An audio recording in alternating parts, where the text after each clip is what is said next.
attractive. I mean, you've known her pretty much your whole life. So some of the other qualities that not just attracted you, but enable you to sustain. I mean, I think every young person in this room will want to know, and maybe there isn't one, but what's the secret? What's it like to be with someone that long? How do you sustain that? Well, I think if you're fortunate, some of it's good fortune. And I would say this is true. I've watched people in their relationships, personally for a long time, but also as a professional because I've done a lot of clinical counseling. And I mean, there's some things that need to be a given about the relationship, I would say. It doesn't hurt to find the other person very attractive. Mm-hmm. And that's a mysterious thing. We're not exactly sure what it is that produces, let's say, chemistry between people, although chemistry is definitely part of what produces it. There's subtle things that attract people to one another that are way below the level of consciousness. So, for example, women don't like the odor of men who have Rh blood factors, who, if they had children with, would be likely to produce a stillborn infant. Well, that's definitely a category on Match.com. Like, yeah, right. Well, it's so strange though because how do you even know? Well, that's a good question, and you know by odor apparently, and so there's what if you're also wearing cologne. Well, then it would depend on what type of cologne it is. But RH, what was it? Right, smell is a very strange sense, and it's very deeply tied to very profound emotions, including memory, and so. You find people attractive for reasons that you can't always determine. And so that was part of it. I mean, I've always found her very attractive, and that continues. And I liked her combativeness, like I think that you want someone, I think, in a relationship that you can spar with. And it's partly because you have hard problems to solve. And if the person that you're with isn't willing to put forward their opinion, then you only have half the cognitive power that you would otherwise have. And hopefully you find someone who's interestingly different from you, like not so different that you can't communicate, and you have to be careful of that, but interestingly different, and then hopefully they have the ability and the will to express their opinion, and then it's, then your interest stays heightened, and there has to be that tension in a relationship. People think, well, I want to get along perfectly with my partner. It's like, no, you probably don't. You just get bored, and then you go looking for trouble. And so you want a little bit of trouble in the relationship, and a little bit of mystery, and a little bit of combativeness, and the ability to exchange opinions forthrightly. And I trust her, which is a huge element. I mean, when we finally did decide to get together permanently, we were both in our later 20s. And, one of the things that I had learned by that point and insisted to her about was that we had to tell each other the truth. And she took to that wholeheartedly, and for better and for worse, because truths can be harsh. Does that include, does this outfit make me look fat? Yeah, well, the truthful answer to that is I don't answer questions that are likely to get me in trouble.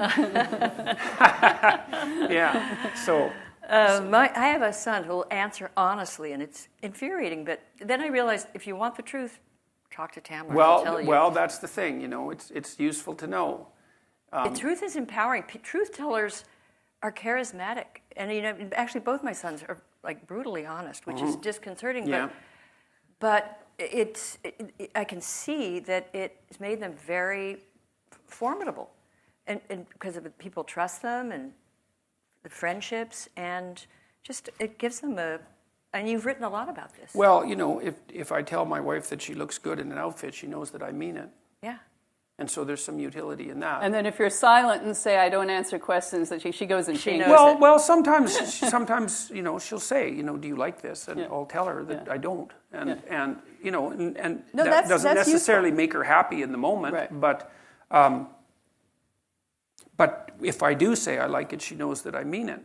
And, I actually like her sense of style a lot. So it turns out that 90% of the time it's pretty easy for me to say, look, I think you look great, and mean it. Mm-hmm. And, she's a fairly harsh standard bearer too. Like she's insisted that I stay in whatever reasonable physical shape I happen to be in, that was something that she's very demanding of. And I would say that it's the same from my side. And we've been good at negotiating, which is, what do you want from a partner fundamentally? What do you want and need? I mean, the first thing is that, well, hopefully, like I said, you're blessed with the fact that you find each other attractive. And I think it's very difficult for the relationship to begin or proceed or sustain itself without that. But having that, then what do you want? Well, you want someone that you can trust. You want someone that you can build a view of the future with. And you want someone that you can negotiate with. And that's very hard to negotiate with people because they have to tell you what they think. They have to know what they want or figure it out. They have to tell you what they want. They have to be satisfied when they get what they want, which is also a very difficult thing to manage. And you have to continually update that because your life goes through different stages. And your attraction wanes, as we all know at our stage of life, not fatally necessarily. Speak for yourself. but you will go. I mean, you will not be 25 forever. So that has to be renegotiated. Yeah, well, and you have to work at that too, right. And that's something that people also don't understand because they tend to think that, well, that all romantic interaction should be spontaneous. It's like, well, if that's your theory, then you might as well just give up right now if you're going to get married because the only reason you can think that is because you don't have enough responsibility to make romantic entanglement virtually impossible. And what happens when you're married, especially when you have little kids, is that, and you both have a job, let's say, is you're so busy that the probability that you're going to find time for spontaneous mutual interaction decreases to zero. And so if that's what you're hoping for, then you're never going to have it. And so what you have to do is you have to make time for each other. And, if you're dating, when you're establishing a relationship, well, you put some effort into it. You decide that you're going to go out for dinner and you dress up to some degree and, you try to present yourself to each other in some halfway mutually acceptable manner. And you hope that there's going to be a positive consequence of that you're going to find each other attractive. But then people somehow think that once they're married that the same amount of effort isn't necessary, and that's wrong. I would say more effort is necessary on the same front. And you have to think it through. It's like, if you don't want to be bitter about the intimate element of your relationship, how much time do you have to spend together each week? And my rule of thumb, sort of derived from clinical observations, is that you need to spend 90 minutes a week with your partner talking. And that means you're telling each other about your life and staying in touch, so that you each know what the other is up to. And you're discussing what needs to be done to keep the household running smoothly. And you're laying out some mutually acceptable vision of how the next week or the next months are going to go together, right? So that keeps your narratives locked together like the strands in a rope. You need that for 90 minutes or you drift apart.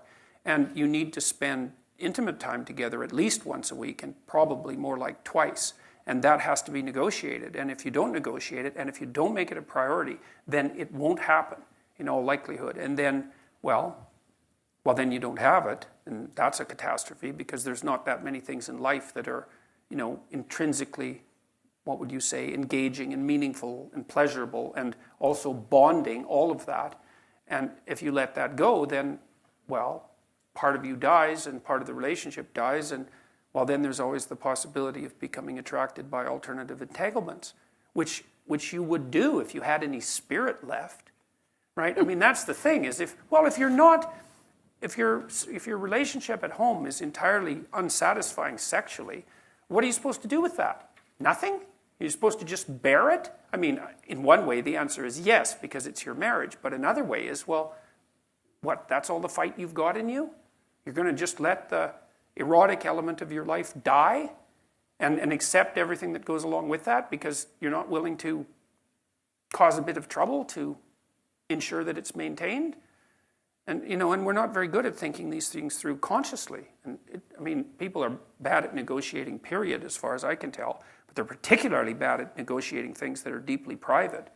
How much do you want your partner to know about you anyways? It takes a lot of trust to have a real conversation about what you need and want.